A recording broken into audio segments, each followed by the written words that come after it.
I would like to introduce our second panel, Nurturing Latina Success, which features 5 of our award recipients. There is a challenge when rising to the top, but it requires dedication and resilience. This panel will offer guidance and advice on leadership and self-development. The featured panelists will discuss what support systems help them continue their pursuit to success. Keep an eye out on the following panelists who will also be recognized during the award ceremony later this morning. Please help me introduce Major Kelly Ann Guerra, Senior Physician Assistant, United States Army. Major Mabel Anunciata, Marine Air Ground Task Force Operational Planner, Deputy Commandant for Information's Vandegrift Team, United States Marine Corps. Lieutenant Gabriela Deza, helicopter pilot at Air Station Boriken in Aguadilla, Puerto Rico, United States Coast Guard. Master Sergeant Christian Johnson, Superintendent, Executive Services, Secretary of the Air Force, Office of Legislative Liaison, the Pentagon, Washington, D.C., United States Air Force. And now, please join me in welcoming this panel's moderator, Mrs. Lupita Colmenero, Chief Operating Officer at Latina Style, Inc. Good morning. Thank you, U.S. Air Force Senior Master Sergeant Sonora Vasquez, for the kind introduction, but above all, thank you for your service and for being part of the Latina Style family. You have been mistress of ceremony for this beautiful program for several years now, and we are very grateful to always count on you. Good morning to you all. Thank you for joining us at the 2020 National Latina Symposium. Today, we have a phenomenal group of Latina leaders who are going to share some insights as to what it takes to be a woman in the military. Our panelists are not only extraordinary role models in our armed forces, but they are also award recipients of the 2020 Latina Style Distinguished Military Award Service. I am very proud to share this panel, these sessions with them, and very grateful to them for their contributions and for joining us today. I would like now for each of the panelists to tell us a little bit about themselves, about their career paths in the military, and why they joined the service. Major Guerra, I would like to start with you. You serve as a senior physician assistant and oversee clinical operations for 3-star command headquarters, and you're responsible for over 3,500 soldiers across 4th Army formations. That sounds like a very heavyweight responsibility, Major Guerra. Can you please tell us a little bit about your work? Yes, ma'am. Thank you so much for that kind introduction. So basically, we operate at a 3-star level command, and we have a total of 3,500 soldiers. I don't do it alone. We have a great team, and basically, we make sure that everyone is fit and ready to fight, stays healthy, especially during this time with coronavirus. Thank you, Mayor. Mayor Mabel Anunciata, you serve as the Marine Air Ground Task Force Planner and Administration Subject Matter Expert for the Deputy Commander for Information Vandegrift Team. Please tell us about your duty. Thank you, ma'am. I'm currently the operational planner for the Vandegrift team. To keep it simpler, but we basically both look at understanding our capabilities as a service, and then the vulnerabilities that we have, along with any enemy threats, and we find ways to look for opportunities to be able to strengthen our military advantage. So at large, a lot of operational planning, making us a stronger service, connecting us to the joint force, and protecting us from the bad guys. Thank you so much. Lieutenant Deza, as a helicopter pilot and an aide in the planning and safe execution of international search and rescue missions, I mean, that sounds like I am in front of real heroes. This is not a movie. This is the real thing. Tell us about that experience, Lieutenant Deza, and tell us about your responsibilities. Well, first off, thanks for having me here. I really appreciate this, being with really fantastic women. Honestly, it's a privilege to do what I get to do. I get to fly for a living, and I get to serve in the United States Coast Guard. We focus mainly on search and rescue here in Puerto Rico in our beautiful AOR, and it's honestly a dream every time we take off, and our crew works so well together. Every single member of our crew is incredibly important, and they bring a different perspective to the team. I'm new to aviation myself. I've only been at this unit, and it's my very first air station for a year. So I just enjoy working with my crew, with the rescue swimmers, with the flight mechs, with the other pilots, and getting to build upon my own experience and my own knowledge. So it's honestly a privilege. Thank you, Lieutenant, for your service. Master Sergeant Johnson, you serve as the Superintendent Executive Service Secretary of the Air Force, Office of Legislative Liaison, the Pentagon, and Washington, D.C. That sounds also extremely exciting, path and career. Please tell us about it. Thank you, Lupita, for the introduction and for the honor of being here with you, amazing service members and Latinas. And it sounds like a really long title for sure. It is an incredible opportunity to support a 2-star director at as the legislative liaison who directly advises the Secretary of the Air Force. And what really it does, or what our directorate is encompasses or is responsible for, is to have that direct relationship with Congress. That way we're able to communicate Air Force objectives as well as needs and requirements to Congress, and be able to support each other, as really we all need in order to grow our services. And additionally, of course, we entered the United States Space Force, so we support them as well, which is very exciting for our service. Everything that you do in each of your position it's a key component of this huge machinery, right? That makes our country works the way it does. And you know, I must tell you, I have a deeply admiration for the work that you do. We know that it takes a lot, especially a lot of sacrifices to get where you are and to do the things that you do, serving us as a whole, as a country, as a community, but not just our country, the whole world, quite honestly. So I cannot thank you enough. I can tell you that I've been at Hollywood with stars and never get this nervous, like to be in front of our military leaders. So thank you very much for this honor. For me, it is just an incredible experience. So let's go jump into the questions. I know that we don't have much time, and I know that probably what you had to share with us about your responsibilities and the work that you do, it will take, I mean, much longer than 45 minutes.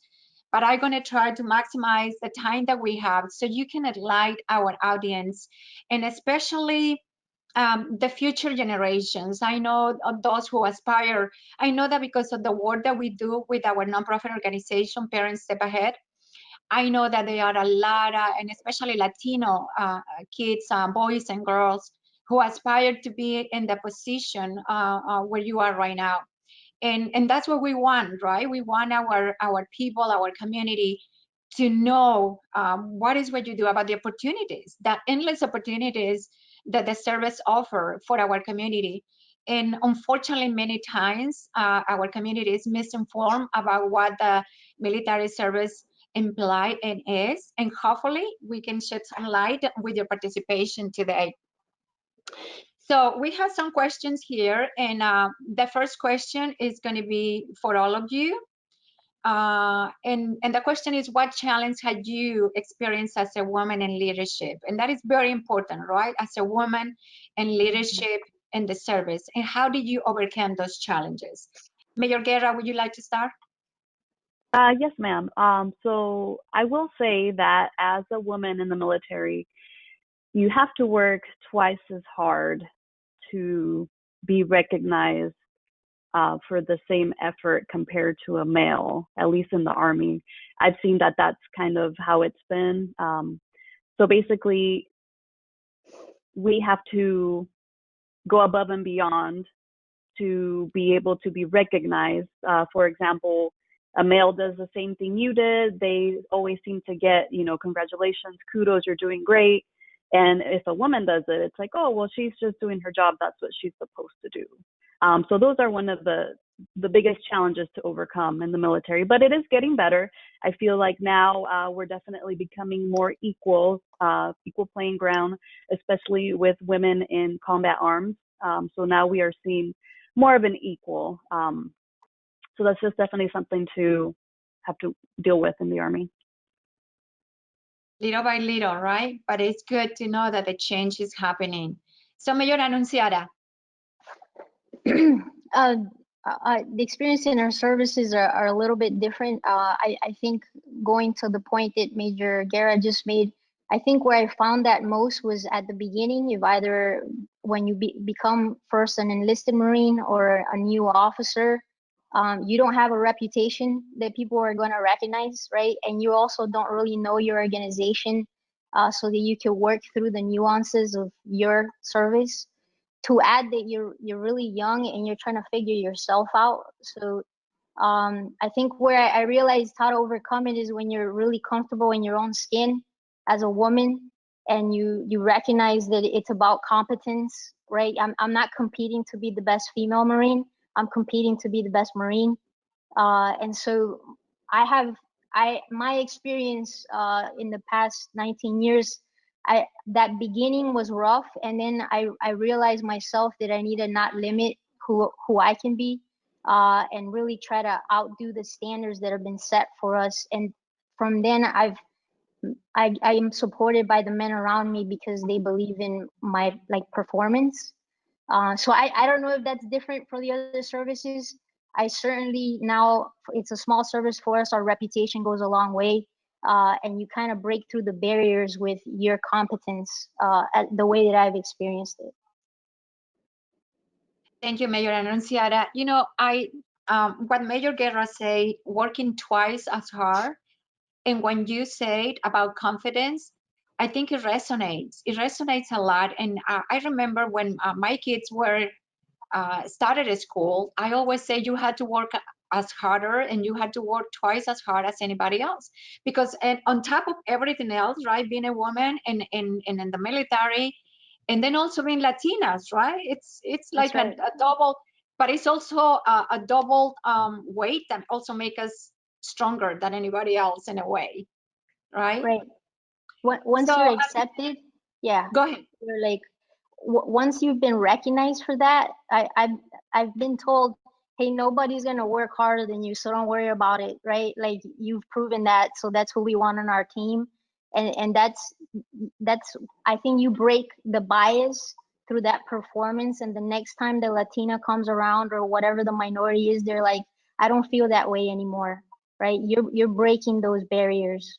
Absolutely. Because you clear the path for the ones coming behind you. That makes total sense. Thank you, Mayor Anunciada. Lieutenant Deza? I just want to say I agree 100% with Major Guerra and Major Anunciata. Although we are in different branches, that's definitely a saying that's resonated with me I've been in the Coast Guard for about 7 years now, and I've always been told the same thing. You'll have to work twice as hard for half the respect, was what something an earlier supervisor told me, not just as a woman, but also as a minority, right? Which is what you were saying, Ms. Colmenero. And like Major Anunciata was saying, the only way to push past that is with your performance. You get the same qualifications, same designations, you work twice as hard, and then anyone can. Luckily, I feel as though we are moving towards better equality just because our performance speaks for ourselves.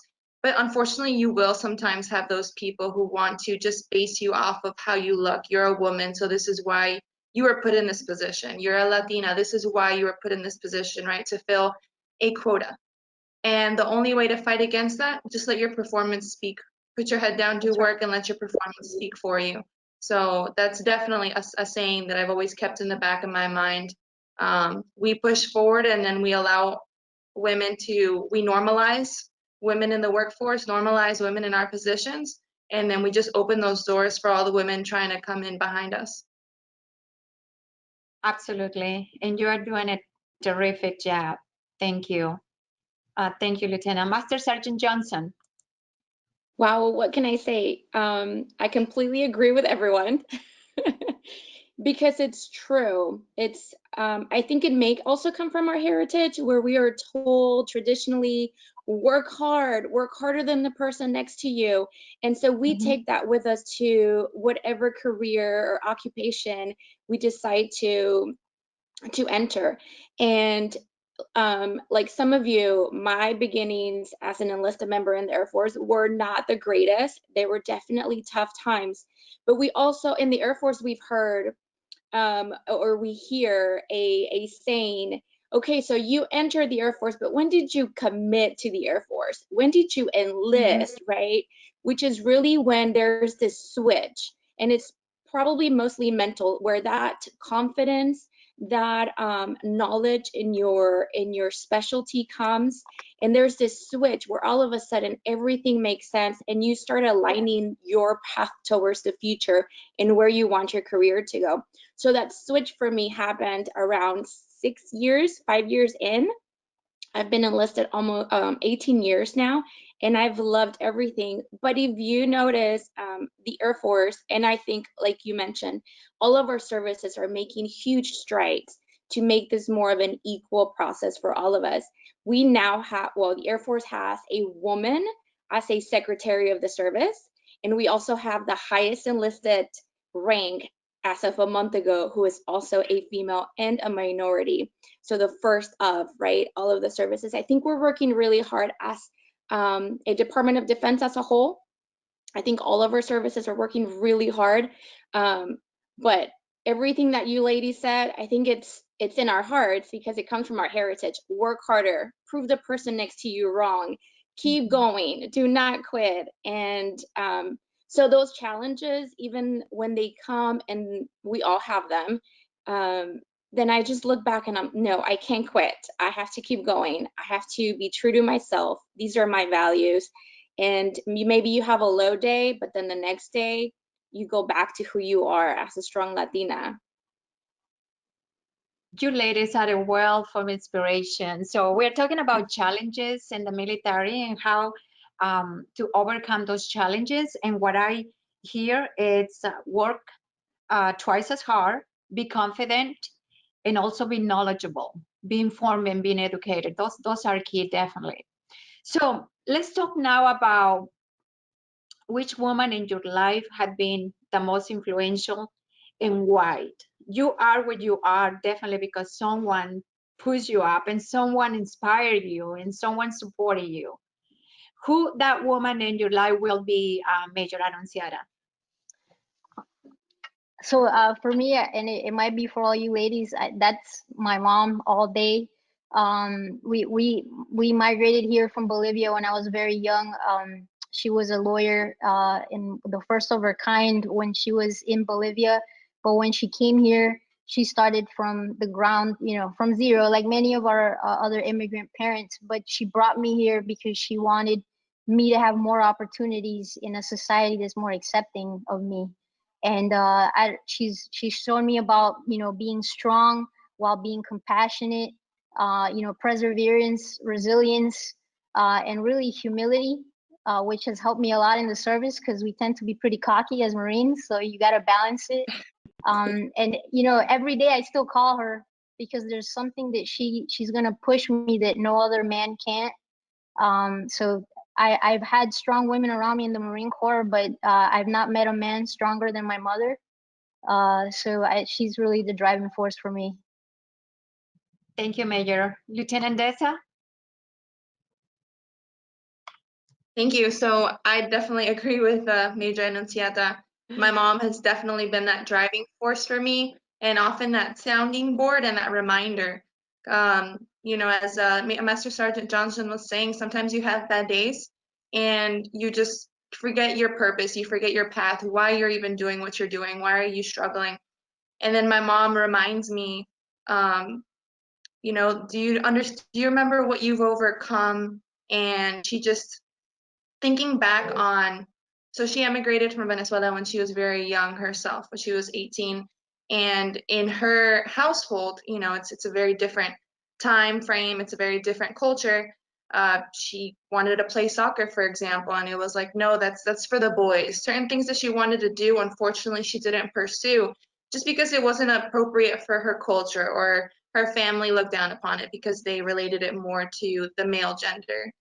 And she has taken it upon herself from the very beginning, since I was very young. No, you're going to do, just because you see boys doing it and just because society is built one way, particularly in our Latino heritage, doesn't matter. If you want to do it, you can absolutely do it, if not better than the men. And it's nice to be able to revert to her and have that reminder every once in a while, that little nudge when I need it.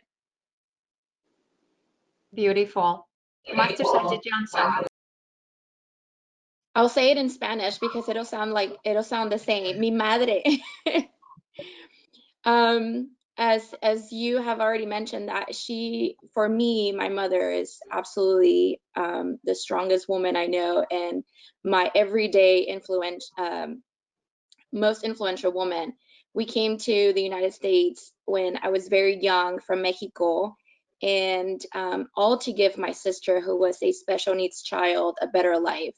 And my mother was a naturalized citizen, and they were like, this is the opportunity we need to take in order to better our family and to give our youngest child the best health possible.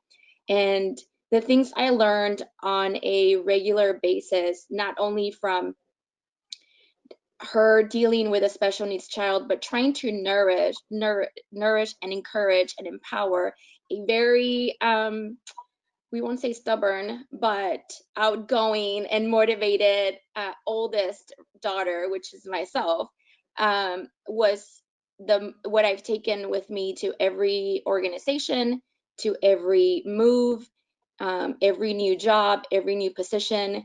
It's learning how to balance the diversity and the difference in characters or characteristics of each member.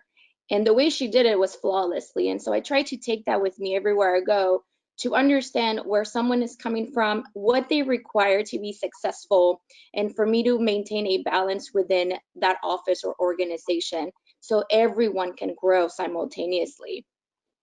Excellent. Mayor Guerra? Yes, ma'am. So I come from a very, very heavy, strong female family background. I can't say I'm going to pinpoint one exact person, because all of my tias, my mom, my grandma is plural, tias, you know, from both sides, mom and dad, you know, everybody is strong. Everyone has shown me to have a very strong work ethic. My mother always instilled in me to put education first. Education will get me far. They immigrated here before I was born from El Salvador. So I was born here. I'm first generation Salvadorian. So I basically am like my ancestors' wildest dreams. You know, I'm here. I'm in the Army. I am an officer. I came in as enlisted. I've kind of climbed up the ladder, and I've always told myself to push myself. My parents have sacrificed so much. My family has. They've been great role models. And so I am where I am now because of them and that drive and that's the resilience that they've shown me. So anything is possible. Absolutely. So kudos to Latina moms, right? Because they themselves went to, Absolutely. Yes. they went through enormous sacrifices to help us be what we are. When I became a mother myself, just 8 days after my daughter was born, my mom passed away. And so I didn't had to share with her a lot of things that I, you know, will have loved to share with her. And I miss her every single day of my life. I miss her, and as I get older and older, I miss her more. But I always remember something that she told me when we used to live in a very small province town in Mexico, and I wanted to pursue my status. So the only way was to get out of that little town, and I did. I went to Mexico City. So I went and enrolled immediately in college and then in classes, and I was juggling like a job in classes in college, And when I told my mom, she used to tell me again, she used to sell this phrase, llegando y prendiendo lumbre. So you just get there and immediately start fires, right? That's what they teach right. us in a way, good fires, right? Good fires. So congratulations to you and kudos to all those Latino moms. God bless them. So our next question, our next conversation will go directed into what is the advice that would you give to a female junior officer and enlisted service member to advance their career in the military? Let's start with you, Lieutenant Dessa. All right, so there's so many things you can tell someone, and it's funny, you want to look back at when you began and just tell yourself these things. Confidence, 100% confidence. I've had people tell me this saying, and it's insane because I'll be in a difficult situation, or I think maybe I start to second guess myself. Maybe it shouldn't be me. You know, I'm sure all of you have heard of imposter syndrome, right? You Right. are in a certain position, you've been given a certain responsibility, and you think maybe it shouldn't be me. Maybe there's someone more qualified, someone who can do it better. Just confidence, do it and do it scared. Your own biggest critic and your own limiting factor most of the time, especially I'd like to assume we're all pretty strong-headed women, is ourselves. We're our biggest, critics, and we start to second guess ourselves, and it's just confidence. You'll learn it as you go, but you won't know if you're even able to accomplish it if you don't even try. So just open that door for yourself and you'll learn along the way. Excellent. Master Sergeant Johnson? Wow, I think a lot of that is exactly that, is confidence. And I'm going to add to that, ma'am, and say staying true to you. Because sometimes I've been in the same position, and I think we've all done it in different either job titles or job responsibilities, where you know you're perfect for the job, and then all of a sudden there's something that just happens and it triggers a switch in your mental state, right? Not necessarily negatively, but to the point where you start questioning, how are you valuable to this organization or to this unit or to this role? And I have to remind myself, stay true to me, stay true to my values, stay true to me. This was the goal. This is this is what the mission is. This is the vision we had. Continue to, even if it was a little note that you have to write yourself, but looking at it as a younger airman, I would have said that to myself. Write it down, post it in front of you, so you don't forget that there is a purpose and that you have a purpose where you are, and just continue strong. Even on the low days, look at that little piece of paper or on that note in front of you and say, I got this. I was picked for a reason. I have to continue. I was picked for a reason. I am meant to be here. That is absolutely true and very, very powerful. Thank you, Master Sergeant. Major Guerra. Yes, ma'am. So what I would tell a young enlisted person or a young officer, I would tell them to not be afraid of taking on a challenge. Yes, you might be new and fresh to the military. Don't limit yourself. You have enormous potential. You just have to unlock it. Definitely another thing is find a mentor. If there's somebody that you want to be like, you want to build a relationship with them and learn from them. How did they get to where they are? So definitely push yourself. You can do it, and don't let anybody tell you no, because you can get there. Absolutely. Lean on mentors, right? Lean on your support around you. That is also key. Major Annunciata. To reinforce what Major Guerra just said, it's also not necessarily find a female mentor. It's don't be afraid to be mentored by men, and don't be afraid to mentor men.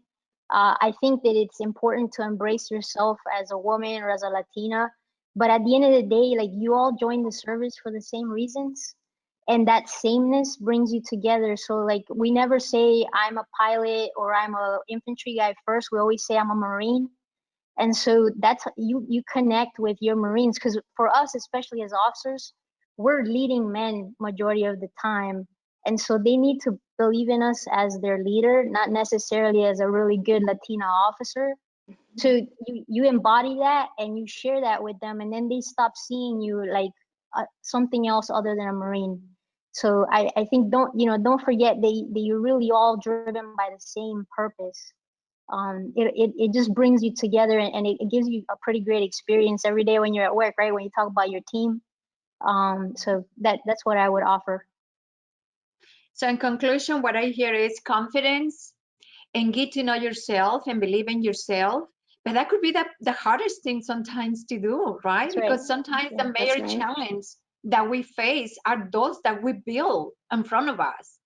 When we doubt ourselves, I can do this, or someone else is doing it better than me, I don't think I can do it. Is ourselves, right? So getting to know ourselves, getting accept ourselves, and not just in the military, basically everywhere we go, right? Obviously in the military is critical because you have to have that confidence to perform your duties, your responsibilities. But it is also important to know that you are not alone, right? That you can lean on that support around you, and finding mentors and rely on them is so critical. So in one word, just how would you, or just briefly, how do you approach your mentors? How do you ask someone to be a mentor? What about you, Master Sergeant Johnson? We were all like waiting to jump on that. Awesome. That's a great question. It can be intimidating, correct? It can be, especially for a young officer or a young enlisted member. How do I get to that point? And like most of you mentioned, is who do you look up to and would like to be like at some point? And it doesn't have to be just one mentor, obviously, because everyone has different strengths and or characteristics that you may be attracted to and that you would want to lean towards. I would approach, and I have approached different mentors, and you probably already got to know them a little bit. You've engaged with them in any way, shape, or form, or a way, shape, or form. And at some point, it's a simple ask, hey, sir or ma'am, do you mind looking at my records? Hey, sir or ma'am, would you mind sitting down with me if you have 15 minutes of your time? I'd like to talk about a specific subject. I think once you've built a formal relationship, a professional relationship, anyone at any rank would be willing, we'd like to hope, anyone at any rank that you're already looking up to is going to be more than willing to say, come on over, my door's always open, let's put you on my schedule, send me your evaluations, send me your reports, let's talk about your next move. It can be a very informal approach to a formal look of you. Thank you, Master Sergeant. Major Guerra? Yes, ma'am. Definitely don't be afraid to talk to somebody that you want to emulate, somebody that you look up to. Again, whether that's male or female, it doesn't matter. Any good leader will take the time to mentor you, bring you along, develop you. Also, I've been super lucky, and I've had officers when I was enlisted see the potential in myself, and they said, hey, you need to do this, you need to do that, you can be an officer because you're such a good medic, you're such a good nurse, you would make a great provider. And they basically gave me that confidence to pursue something that maybe I thought wasn't within my limits. So definitely don't be afraid to find somebody to help mentor you along the way. Major Anunciada, how many mentors do you have in your career? Oh man, probably above 20. You as an enlisted Marine, you have a series of mentors. They still mentor me even though I'm an officer. I've had a lot of great bosses that have seen value in me and guided me, and then later on just will always check on me to see how I'm doing. So I have been very fortunate, but just like Major Guerra said, when someone offers, right, because mentorship is a two-way street, the person has to want to invest time in you and see that you are worthwhile, and then you have to pull as well. So when you get that offered, because I certainly had fortune to have that You have to be hungry, but and at the same time, don't waste their time, right? Like ask the important questions, pull the right information, don't consume them all.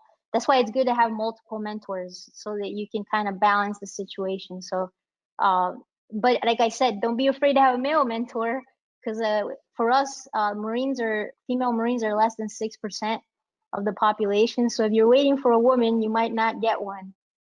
So you just got to be open-minded.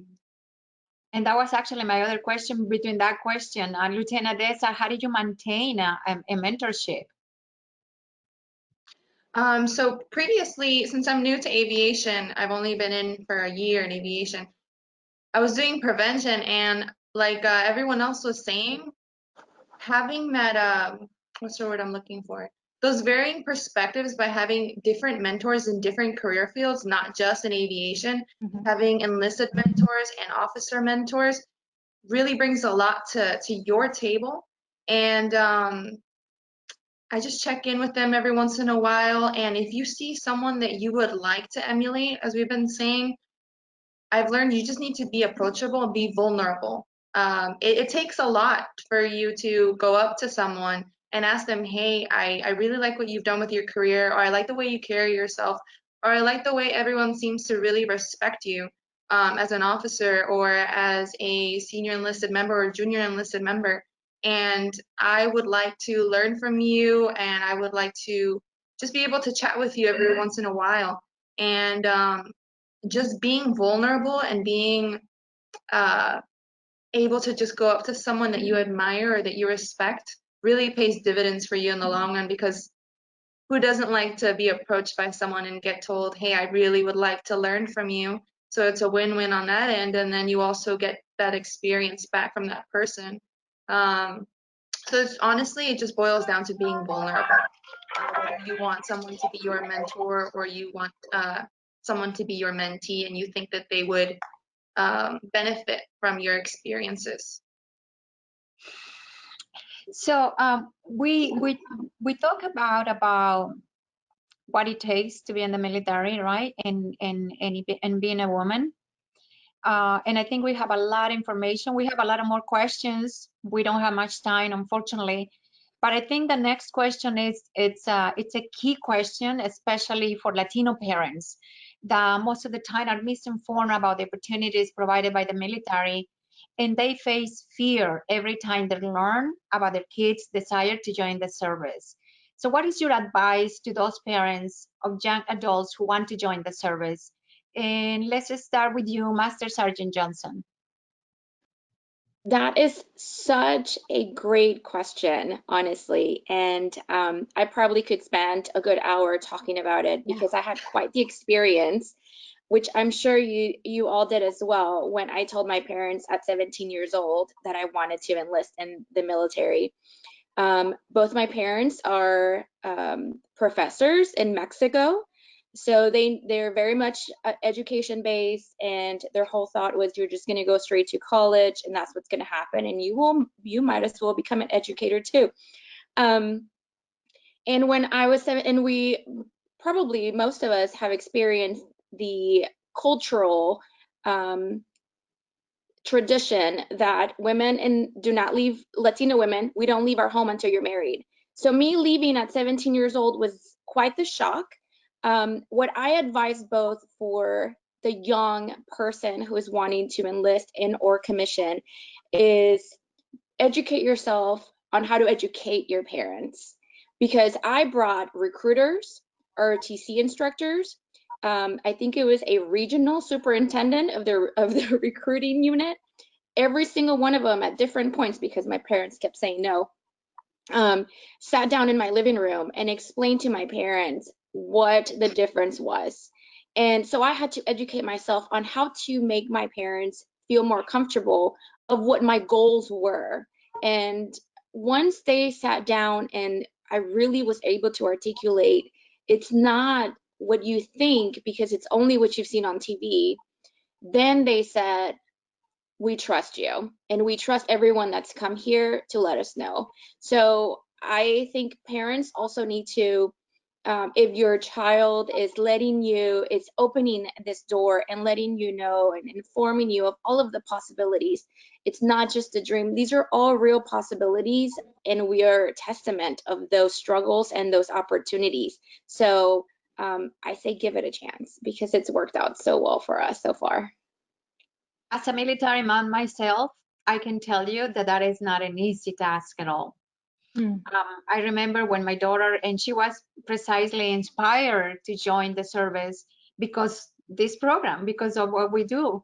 One time she went to San Diego to one of the ANSO meetings with my husband, Robert, and she called me and she said, Mom, I want to join the service. And I went ballistic. I said, where did that came from? And you know what we need to is just accept that, even though when you are really informed, it can be a very scary situation because it's just by nature, right? It is. You're knowing. And then when she called me and she said, I have orders to be deployed to Afghanistan, you can imagine how I feel, right? But then again, the confidence in knowing that the military, that our US military is the best in the world, and that is conformed by people like you, it's just like a day and night of difference. And that is the message that we try. And again, with the work that we do with the foundation that we have, Parents Step Ahead, which is a nonprofit organization, and our mission is to educate, recognize, enable, and empower parents to be involved in the children's educational life. And we have had many participation of the ROTC programs, but you still see that fear, in parents. So I think we need to do more work at schools, teaching kids and especially parents what this is all about, and the endless possibilities that they have, that we have in the service. So let's see, Major Anunciada. So similar to Mashorn, I enlisted in the Marine Corps, but I dropped out of college to do that, which was like the world ended for my family. My mom jumped on the recruiter's car when he was driving away. It was that serious because you just don't understand. But what I'll say is I was in school, I was doing all the right things, and when I met my recruiter and I understood what it was to be a Marine, it was my calling. Like there's nothing you could, that all the Latina things we talked about, our drive, our passion, how we're committed, it was just my calling, and it did not matter. That's what I was going to commit to. And so you understanding that about your child is really important because you don't want to push them away. But coming into the service, I have a greater family, right? In the military now, it's a full support system anywhere I go. Education, I mean, the opportunities are unlimited, and for our communities, we don't necessarily know about those things. And now you have an entire organization showing you what you can do if you want to, if you desire to. So I know it was hard for my mom at first, just like any of the other parents, but it really was what was driving me, and it made me most successful, right? To prove to her that it was worth the investment. And education is everything for our parents. That's, I think, for all of us. So you can start going to school right away as an enlisted Marine, right? And that's what I did after work. And then, you could become an officer. There's so many opportunities, and it's for free, which is another really large issue for just students at large in the United States, right? Most people have about $30,000 in student loans. Like, why wouldn't you take this opportunity? So I think we just don't get that education to ourselves or our parents in our small Hispanic communities. And it just opened up a world to me that, no one knew that you could have. So that's what I would say.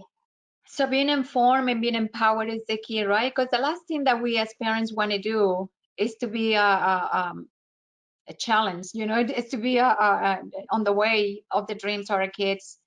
So information and empowerment is the key. Lieutenant Deza, what are your comments on that? I was really excited for this question because when I told my parents that I wanted to join the Coast Guard, my mom was elated because she would always do those career, high school tests, and she would see my interests and what I wanted to study. And she's like, everything lines up for the Coast Guard for you. And so my mom was excited. My dad, it was like everyone else is saying, it was like the world is ending. Just from what they see in TV, that misinformation. And easier said than done, right? Because I personally am not a parent. Parents, what you want to do is you want to protect us at all costs. You want to protect your kids. You want to make sure they're making the right decisions. And I feel like it can be hard, right? I'm not a parent to let go and step back and let your kid, hey, this is your kid's decision. This is what they want to do.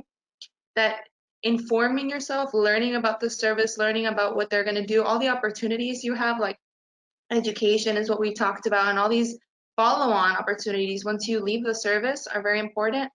But also trusting in that you raised your kid, you provided them with all those opportunities growing up, you instilled in them to work hard, to make the right decisions. So it was difficult to get my dad to understand, hey, trust in me, I'm making the right decision for me, I'm loving what I do. And it's funny because now I was I guess the first person in my family to join, on my dad's side, to join the military. And now my brother is in Army basic training. So it went from no one in the military to now me and my little brother. And it can be tough. I get that for parents, but have a little bit of trust in your kid that you raise them correctly and they're going to make those good decisions for themselves. Absolutely. Mayor Guerra? Yes, ma'am. So for the parents, I recommend having an open mind. I know when I was graduating high school, I told, my parents, hey, let me do community college. It'll be cheaper. We don't have the funds for college. And my mom was like, no, you're going to go to the university. I got a small scholarship, so I started university, but it was going to run out after the first semester. So I spoke with a recruiter, got smart on what the opportunities were and how I could get to where I wanted to be in half the time without accumulating any student debt. So the conversation for the recruiter with my parents did not go very well. They didn't want him to come into the house. They didn't want to listen to what he was saying. They wanted me to go to the university, and that was that. But little by little, I was able to kind of open their mind, educate them. One very good tool to use is use another service member's parent. If they speak Spanish, even better. Then they feel that the parent-to-parent conversation, and this is really how it is because it's a parent and you trust somebody else telling you, oh, my kid's doing this, my kid's doing that, these are the opportunities, and this is, how my child is getting to accomplish whatever goal they have set to reach. So definitely open mind for the parents. Seek another service member parent to give, their feedback on how everything's going, and then, do your research. Make sure that if you enlist or, whatever branch you choose, make sure whatever job you pick, it's something that you can do once you're out of the military. That's also very important. You have to be able to know how to use the resources that the military can offer. So educate yourself, be empowered, and be informed, right? Because the last thing that we wanted to do as parents is to be an obstacle in our children's life. So thank you for that. Let's jump into the last question, I think, because we don't have much time. But Mayor Guerra let's see, Mayor Guerra and Mayor Anunciada, I would like for you to talk about what will be the most critical resources available to your service members and your branches, and that you would like for them to utilize the most. Can you briefly talk about those critical resources available and why? We know that there are a lot of resources in our military, right? But what will be the ones that you really want them to be aware of and utilize them? Mayor Guerra. Yes, ma'am. So I definitely recommend taking a walk into your education office. Every installation has an education department where, depending on where you're stationed, local universities and colleges partner, and you can actually, take school for free and find out how you can grow yourself, develop your education. That is something that I think not a lot of soldiers take advantage of. One, because they don't know about it. Two, because they probably are complacent and they feel like, okay, I did basic training, I did this, I did tech school, and now I'm good. And I'm just going to wait for my 4 years to end, and then I'll be done, and then I'll start thinking about education. But what they need to do is que se pongan las pilas, as we say, get into the education office, learn how you can grow yourself, how can you make yourself more marketable for when you get out of the military. Excellent. Mayor Anunciada? Reinforcing that, just in the education side, in that office, they're not limited to just like traditional bachelor's, master's type degrees. They have certificates, they have different programs if you're more of a technical vocation. Mm-hmm. So it's really unlimited what you can access. We also have for the Marine Corps, it's called community services, where they have like health classes, both like how do you have a better diet, how to, from like into the full physical fitness, like how to become a trainer. It includes how to get, it's health, spirit, and family. So if you're struggling with things and you don't necessarily want to go to a military doctor, they also provide health services, both mental and physical, where you can go handle some of the things you're dealing with on a personal level, without having to, go through your chain of command. And sometimes we do struggle with things, and it's okay to get help. So we have many different programs that let you do that at your pace. If you Google right now, it'll be unlimited, but you have to go out and be willing to do it. And if you're a single Marine or service member, we also have single Marine programs, for example, for us, and that gets you connected to both to build relationships with Marines, but it also gets you out in the communities where you are. And when you're overseas, it's pretty amazing, the programs that they have. So just take advantage. The services invest a lot of money in all the extracurricular opportunities, because they want you to get out and be a better citizen when you come out of the service, and they want you to be most educated while you're in the service. So just break out of your mold, really. Absolutely. Master Sergeant Johnson, would you like to add something to that question? Thank you. I honestly, I think both of you covered those really, really well. And when you involve yourself in these extra educational activities or programs, not only are you preparing yourself for the future, but you can bring all of that new knowledge to your current assignment, your current role. Mm-hmm. So now you're not just growing yourself, but you're growing those around you. And at the same time, while you're attending these courses or these classes or this university or a different program, you can encourage, as leading by example, those around you will see you, how you're getting involved, and they'll want to do the same thing. So kudos. Excellent. Lieutenant Dessa?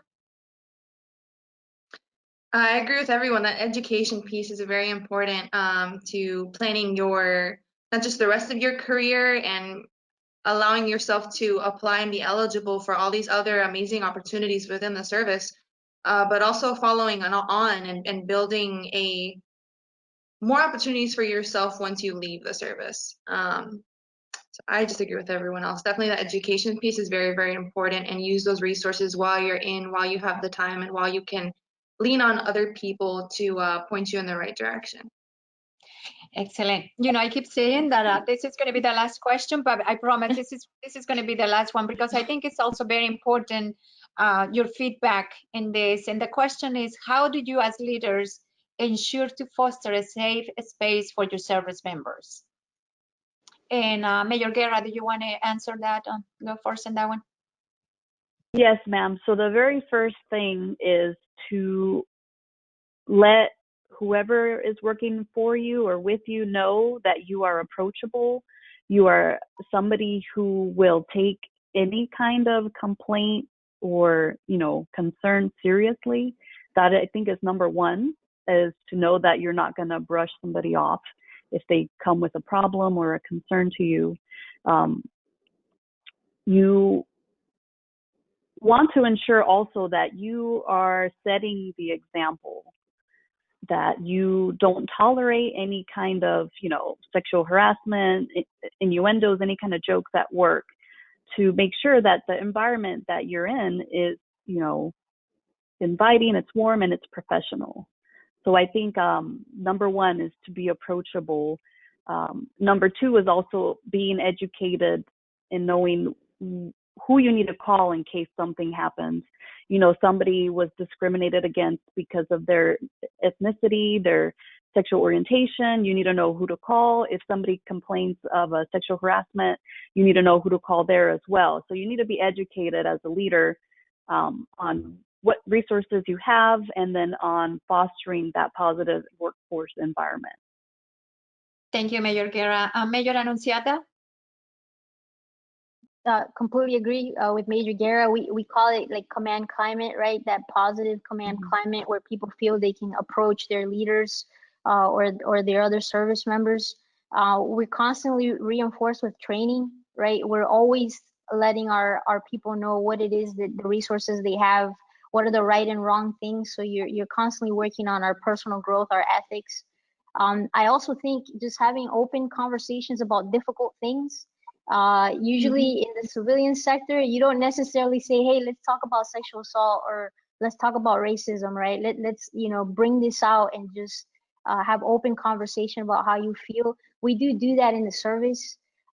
We also talk about being a Marine for us 24/7. So it doesn't end when you leave the workplace, right? It is the full Marine concept, but my responsibility as a leader also doesn't end when I go home. So anything that happens to our Marines, if it's I got in a car accident, or I had something happen to me and I'm drunk and I can't drive, you know that you can call one of your leaders and they'd come and pick you up, which is very different than you working on the civilian sector. So kind of reinforcing that's what we talk about all the time. And before any big periods of liberty, we talk about risks that are usually happen before that event, right? Like, hey, you're all gonna drink this weekend. Maybe you're celebrating 4th of July. We're gonna make sure you have someone to call. All the basics that you might not get somewhere else. It's constant in the back of our head, and you just gotta make them feel comfortable that they can approach you about any situation. Absolutely. Covering all the bases, right? Lieutenant Deza? That's right. I believe very important is to be genuine, because our service members can see right through us, no matter what your position is. If you say you can come to me with any issue, actually be available, make yourself available to talk about any difficult issues. And another thing is be comfortable having uncomfortable conversations. Like Major Anunciata mentioned, racism, sexual assault, all of these things that we would prefer to not talk about, right? Because they're difficult conversations to have. Normalize these conversations. We had a conversation at our unit several months back about racial inequality, and we have an obligation to all of our members. Just because certain issues don't affect some of us or affect some of us differently, be aware of your own blind spots and make sure you're reaching out to your members and you're having these difficult conversations, because they may be going through these things by themselves, and it wasn't out of malice. You just maybe didn't think about it. So be approachable, be genuine, and be comfortable having those difficult conversations and getting your entire unit involved, getting everyone involved, because we all have that obligation to each other. Before anything else can happen, we need to make sure that our members know we have their backs 100% of the time. Thank you, Lieutenant. Master Sergeant Johnson? Yes, ma'am. To add to what Lieutenant Deza was saying and what everyone else was saying, along with being approachable, with being accountable, with being honest and trust. I was a military training instructor for Air Force Basic Military Training, and it's one of the toughest jobs is to train and really get this buy-in from brand new, any service you call it, either soldiers, Marines, Coast Guardmen, airmen. It's really hard because they see right through you. So if you are not honest, if you're not approachable, if you're not inclusive, they see it, and you will not get that buy-in of essentially what we call the trust, right? Is you will not be trusted and will not be credible, whether as a training instructor, a drill instructor, an NCO, an officer, a leader in any form, if you're not all of those characteristics. So I think it's really important to add being consistent, because if you fluctuate way too much, it's always good to keep them guessing every once in a while, right? But to be consistent, it builds that trust where we already know how she or he or the mission, we already know what the goal is. We already know what to expect when this happens. So consistency is really important for anyone in your unit or in your organization to feel like you are approachable, to feel like I can trust you, to feel like I am part of a team. You know what? We can have these tough conversations regarding racism, regarding assault or harassment, because we trust them, because they're consistent. So I think it's everything that we've been talking about, maintaining consistency. Thank you, Master Sergeant. Everything that you all said, it shows exactly the kind of leaders that you are. And I can see, why we have the best country in the world and why we have the best military in the world, because of you. Thank you so much. Thank you for all your sacrifices, for your contributions, and for joining us today, and for all the wisdom that you spilled today in this program. Before we close, I want to thank you again deeply, and I want to tell parents that I hope that they will take at heart every single thing that you say, and that they're going to go and be informed and be educated. And my advice to parents, especially of young adults who want to join the service, will be that be strong in your faith, be believer on the potential that your kids have, and don't be afraid. They're going to be in the best hands ever. I discovered a beautiful poem long time ago that I used to read to my kids since they were little babies, and I want to close with that. And it said, because we don't want to be obstacles for our kids, right? And you don't want anybody to be obstacles, and their desires to be all they can be. The poem says, when you were little and just a touch away, I used to cover you with blankets to protect you from the cold air of the night.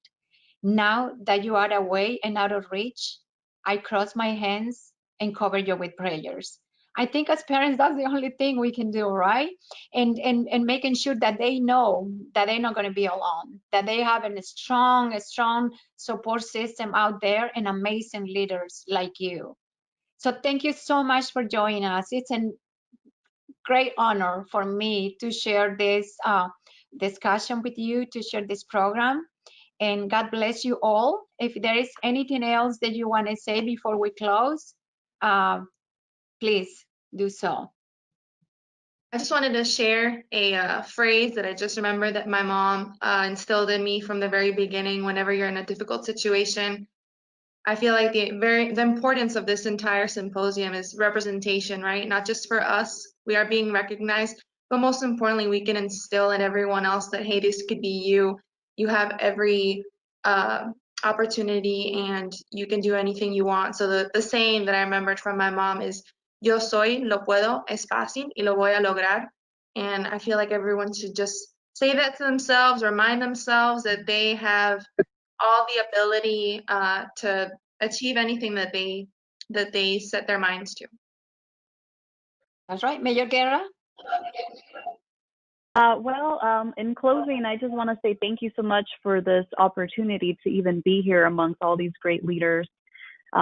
It's really amazing to hear your backgrounds, your bios, where you come from.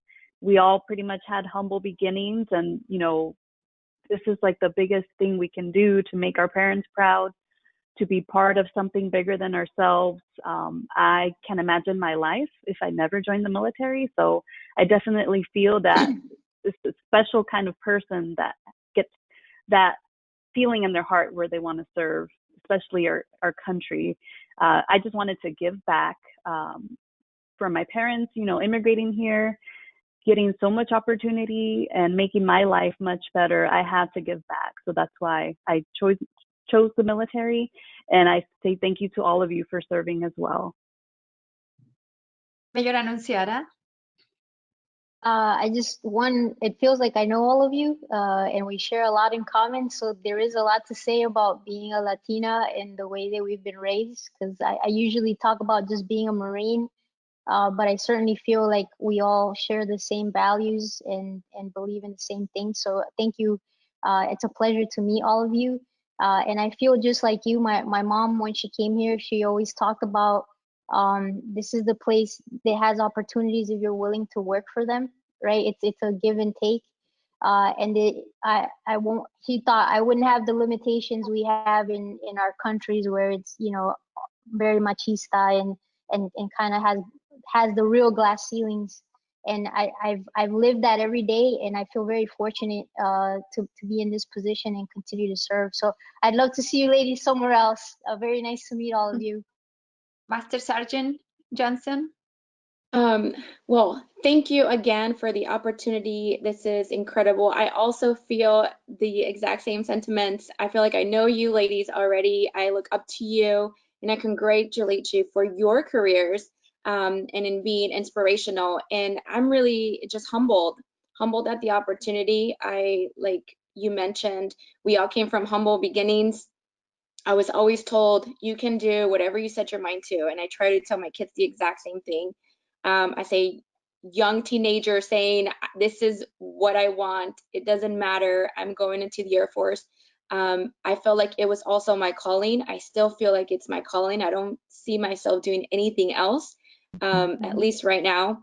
But as Latinas, it's like you said, our culture just brings us together. It's always I'm an airman, which I am, and we're all service members, but there's this little thing about us that differentiates, and we can relate to each other, which is really special. So I'm just really humbled and very thankful for the opportunity and to get to meet all of you and to be able to represent our culture in this platform. So just want to say thank you to Latina Style for all of the opportunities that you offer us. Thank you, ladies. On behalf of my husband, Robert Barr, and the whole team of Latina Style, I congratulate you on your awards, and I tell you we're very honored, and I can see why you deserve to be recognized. Thank you so much. Congratulations. Thank you, Lupita. Thank you, Lupita. Thank you. Thank you.